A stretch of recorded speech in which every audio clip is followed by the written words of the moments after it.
talk about why you're all here, okay? Or not all of you. Most of you are here because you actually enjoy the show. Some of you are here because you want these dirty deets on Caleb Downs, so let's give them to you.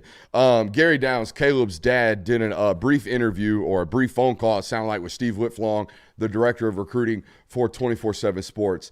In that text message, conversation, phone call, whatever it was, Gary revealed that they were trying to make a decision within the next 48 hours. This was tweeted out yesterday, I believe. So that means we're going to get some type of announcement tomorrow. And look, I had reported on patreon.com/Brooks Austin that there was a window, the window being the drop ad window, right? There's a window for that 30-day period of coaches are fired or coaches retire or coaches move, right? There's a 30-day window where the portal opens for those players. That's all fine and dandy, but the portal is just a conversation machine, right? You get in there, coaches are allowed to talk to you legally. But the time constraints on this were totally different and separate from the 30-day window, especially for a football player that wanted to get in somewhere this spring, because there's a little something called ad drop period, right? You have to get into classes before classes close, okay? So you have to get on campus in order to be eligible for spring practice, right? You have to play at least, or go to school, or go to at least 12 hours of classes to be eligible for that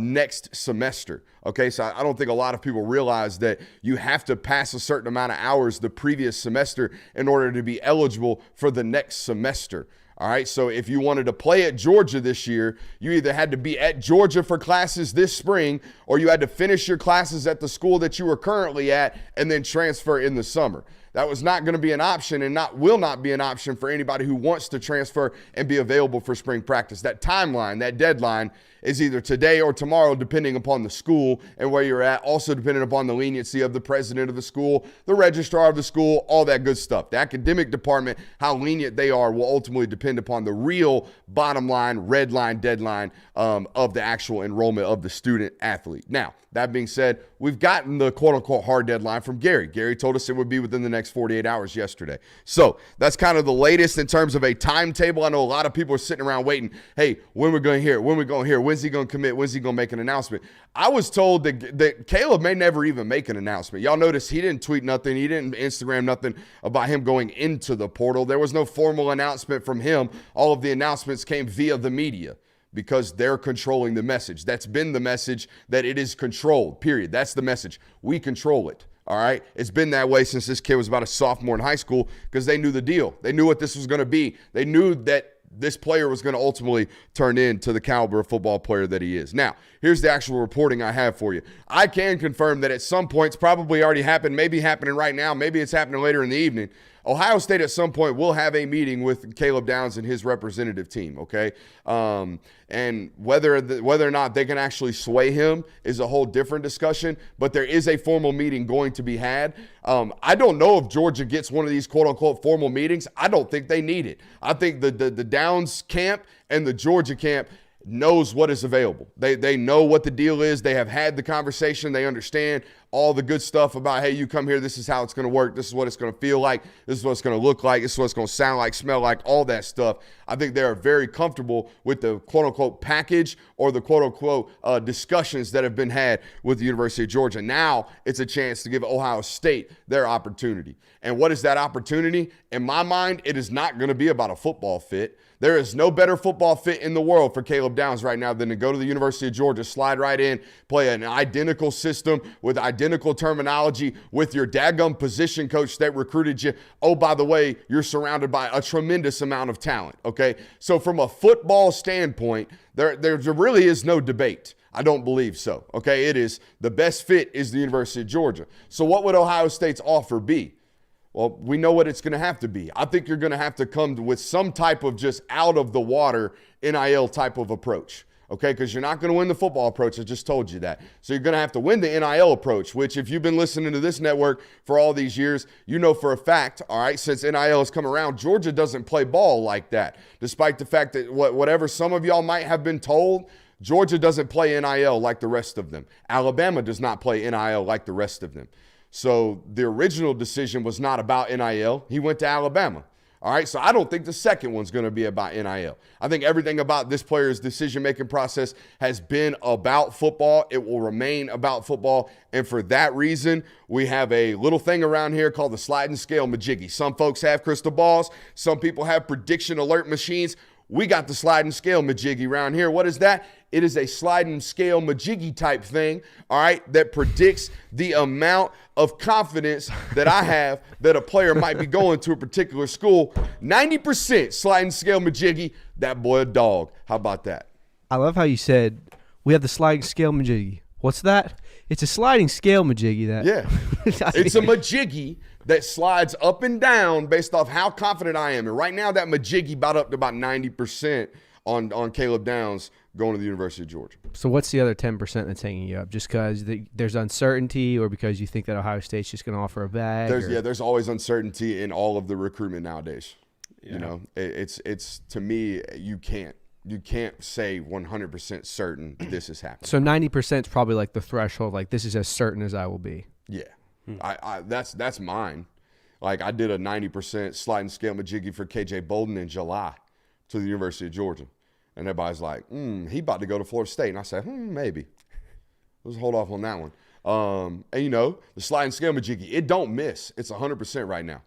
SSM, do not miss.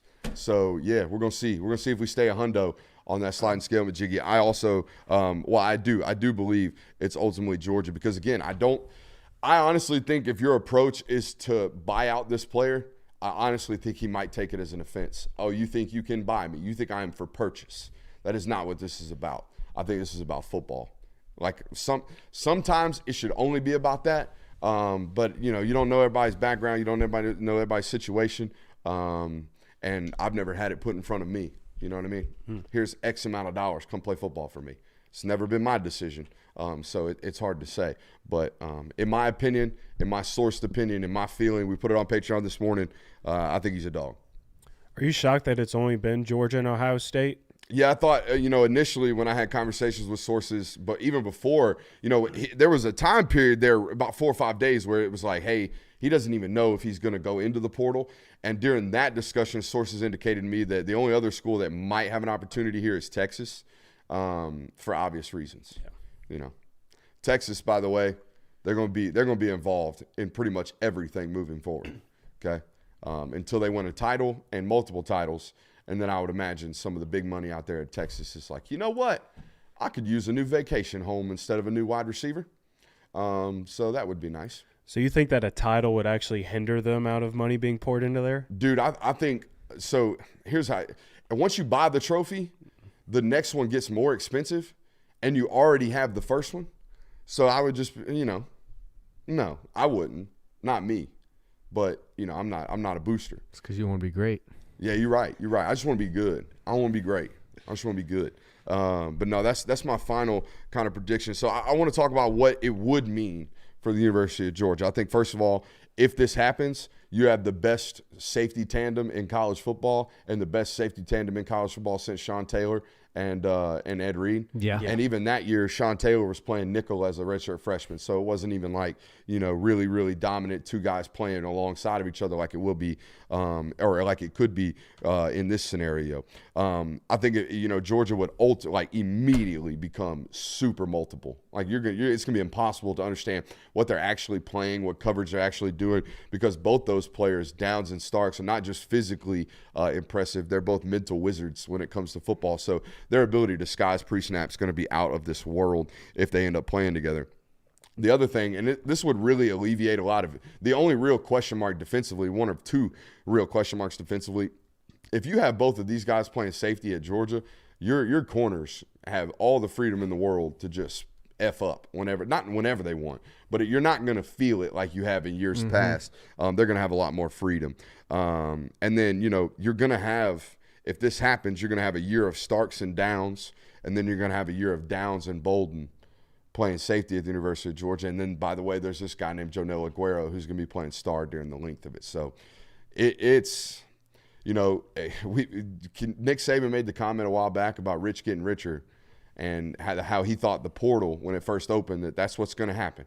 You're going to have great football programs, get great players from good football programs, and it's going to make the rich richer.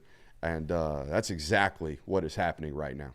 And it's not like Georgia has some slappies at cornerback either. I mean, they've got Julian Humphrey, Dalen Everett, Daniel Harris, Ellis Robinson coming in this year. I mean, they got a plethora of talent there as well. So the secondary all around, it's in the Downs. If Downs does come to Georgia too, like heading into the offseason, once we kind of found out who was going to the draft from Georgia, you talked about Tyke Smith, he's leaving, and then also Javon Bullard leaving. It was kind of like that safety spot looking a little murky, not really sure who's going to come into that spot. If you add in Downs there, I mean, that immediately alleviates any type of question marks you would have.